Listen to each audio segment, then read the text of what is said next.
नमस्कार फ्रेंड्स, मैं doctor Anuj India TV online in TV media network पे हूँ मैं। और आज जिस शख्सियत से मैं बात करना चाहता हूँ वो हैं सुधीरानंद जी महाराज, काशी नगरी से।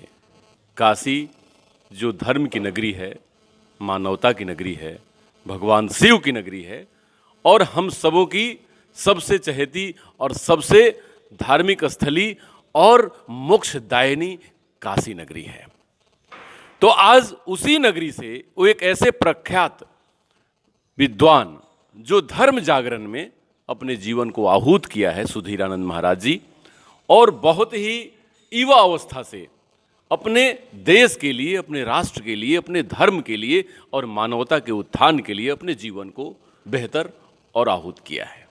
तो इनसे मैं बात करना चाहता हूं। सबसे पहले मैं ये जानना चाहता हूं सुधीरानंद महाराज जी से कि स्वामी जी आप ये बताएं कि जीवन में जब आपके अंदर वो ज्ञान की भावना जगी और वो ज्ञान प्रतिस्फुटित हुआ कि अब हमको देश सेवा, राष्ट्र सेवा, धर्म सेवा में लगना चाहिए, वो कब की घटना है और ये कहाँ से हुई और कैसे हुई? सबसे पहले मेरा जन्म तो जौनपुर में हुआ है और जब मैं पढ़ाई के लिए थोड़ा बाहर निकला,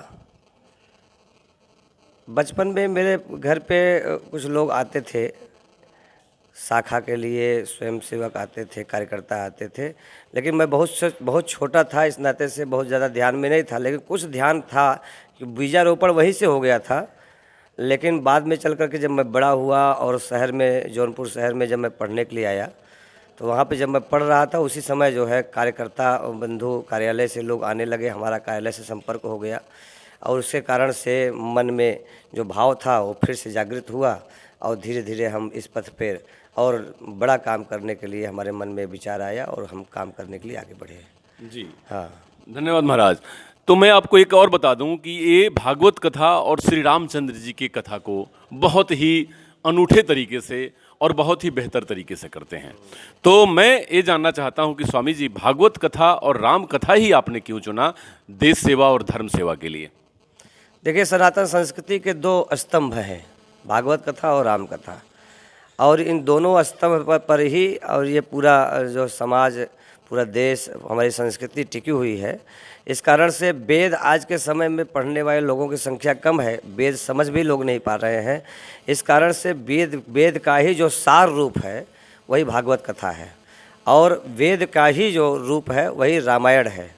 इस कारण से रामायण और वेद को दो स्तंभ के रूप में हमने जब देखा कि हमको लगा कि अगर सनातन संस्कृति की सच्ची सेवा करनी है तो हमको सब रामायण और भागवत, जो कि समाज में पहले से लोगों को जानकारी है, लोग इसको सुनते आ रहे हैं, तो इसको अगर हम लोग बढ़िया तरीके से समाज के अंदर स्थापित करेंगे तो समाज के अंदर हम सुधार करके समाज को मुख्य धारा से जोड़ सकते हैं।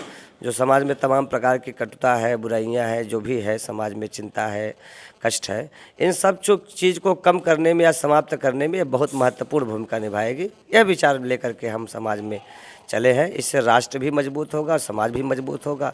जब राष्ट्र और समाज मजबूत होगा तो हम सब लोग मजबूत होंगे। यही भाव लेकर के हमने राम कथा और भागवत को चुना है। जी जी, बहुत बहुत धन्यवाद स्वामी जी। एक बात और मैं जानना चाहता हूँ कि ये धर्म जागरण और राष्ट्र सेवा दोनों में अभी युवाओं की बहुत भागीदारी होती जा रही है पूरे देश में और पूरे विश्व में। तो आप उन युवाओं के लिए क्या कहना चाहेंगे कि अपने आप को कैसे देखें और किस तरीके से अपने जीवन में उन सब कुछ पहलुओं को, कुछ सच्चाइयों को समझें जिससे राष्ट्र सेवा में उनको मदद मिल सके?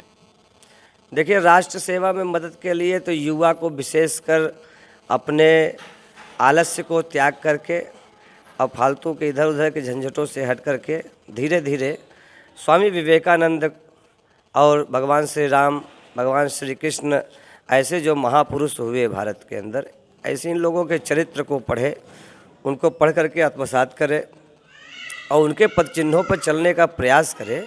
तो समय समय अगर यह प्रक्रिया करते जाएंगे, विशेषकर उसमें सत्संगति होती है, जो सज्जनों के संग होते हैं, सज्जनों के अच्छे लोगों के संगत में रहे, अच्छा भोजन करे, अच्छा विचार रखे और रोज़ाना मंदिर में कम से कम भगवान का दर्शन कहीं ना कहीं मंदिर में एक स्थान बना लें, इस मंदिर में हमको जाना ही है, उस मंदिर में नज़दीकी मंदिर में निश्चित जाएं। मंदिर में जाने से मन स्वच्छ होता है, मन साफ होता है।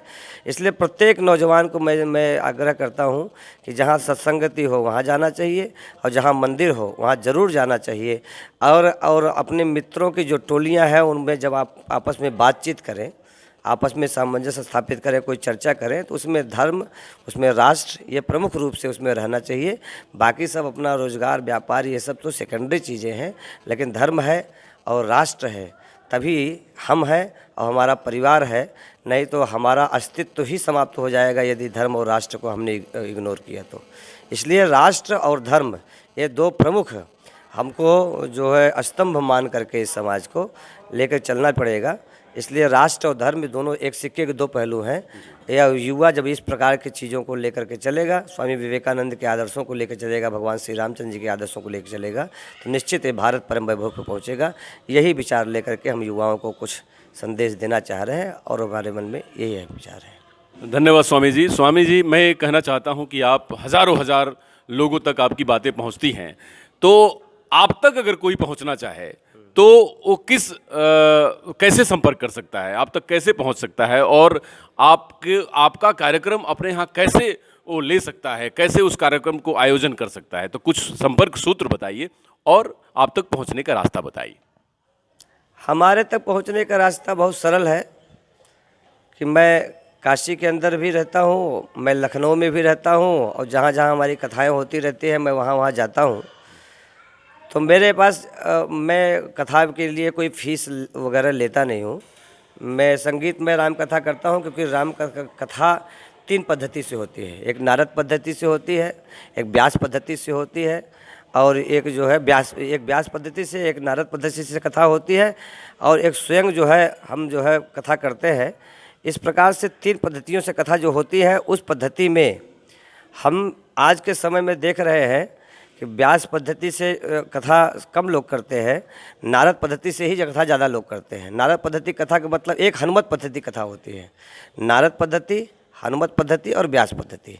तो हनुमत पद्धति की कथा ये होती है कि जो उछल उछल करके, अब जैसे हनुमान जी महाराज चलते थे, सुंदरकांड में जो कथा आती है, तो उस प्रकार से कथावाचक अब कभी ये विषय उठाता है, कभी उस विषय को उठाता है, कभी उस विषय को उठाता है, ऐसे मिला करके रिलेटेड विषय को उठाते उठाते बहुत दूर तक जाते हैं, और लेकिन एक पर्टिकुलर कोई विषय को लेकर के आगे नहीं बढ़ते। उसी प्रकार से हनुमत पद्धति हो गया। और एक जो पद्धति है व्यास पद्धति जिस प्रकार से व्यास जी ने कथा शुरुआत की, उसी प्रकार से शुरू करते हैं, लास्ट तक जाते हैं। और नारद पद्धति का मतलब जो संगीत जोड़ करके उसमें कथा करते हैं, उसको नारद पद्धति कथा। तो मैं आज तक ज़्यादातर लोग नारद पद्धति कथा करते हैं, और मैं भी नारद पद्धति के अनुसार ही कथा करता हूँ। इस नाते से संगीत में जो इतने भी लोग रहते हैं, उन्हीं का जब बातचीत है उन्हीं से हो जाती है, उन्हीं के अनुसार जो है थोड़ा व्यय होता है, और ज़्यादा व्यय नहीं लगता है। कथा कराने के लिए मन जरूरी है, धन की आवश्यकता नहीं। तो धन तो परमात्मा देने वाला है, पहले मन अपना तैयार किया जाए। तो मन अगर तैयार है तो धन आ जाएगा, धन कोई वो आड़े हाथ नहीं आएगा। और मैं यहाँ पे मेरा मोबाइल नंबर है 8269848172 8269848172। ये मेरा मोबाइल नंबर है। मेरे मोबाइल नंबर पे आप संपर्क कर सकते हैं। और सुधीरानंद जी महाराज करके हमारा एक यूट्यूब चैनल है, आप उस पर भी संपर्क कर सकते हैं।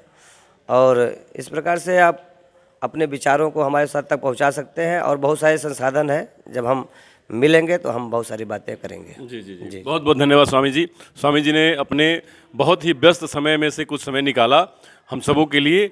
तो मैं अपने लाखों दर्शकों से कहना चाहता हूं कि धर्म जागरण और देश जागरण, जैसे स्वामी जी ने कहा कंट्री फर्स्ट, इस भाव को लेकर अगर आप चलते हैं तो देश की भी सेवा होती है और मानवता की भी सेवा होती है। नमस्कार, धन्यवाद।